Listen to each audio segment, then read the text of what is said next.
کسی نے اللہ والے بزرگ سے پوچھا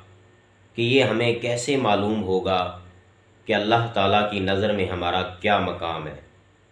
تو اللہ والے بزرگ نے فرمایا کہ تمہارے تنہائی اور بے تکلفی کے لمحات اور کمزوروں کے ساتھ تمہارے معاملات، یہی وہ دو فیصلہ کن لمحے ہوتے ہیں جب اللہ تعالیٰ کی نظر میں تمہارا مقام طے ہو جاتا ہے۔ یعنی یہ دونوں فیصلہ کن لمحے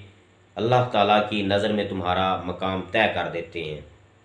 یعنی کہ جتنا زیادہ آپ بے تکلفی اور تنہائی میں خوف خدا رکھیں گے اور کمزوروں کے ساتھ اپنے معاملات بہتر رکھیں گے، یا جتنا زیادہ آپ کے معاملات میں کمزوروں کا خیال رکھا جاتا ہے اور جتنا زیادہ آپ تنہائی اور بے تکلفی کے معاملات میں خوف خدا رکھتے ہیں، تو اس سے ظاہر ہوتا ہے کہ آپ کو اللہ تعالیٰ کا خاص قرب حاصل ہے۔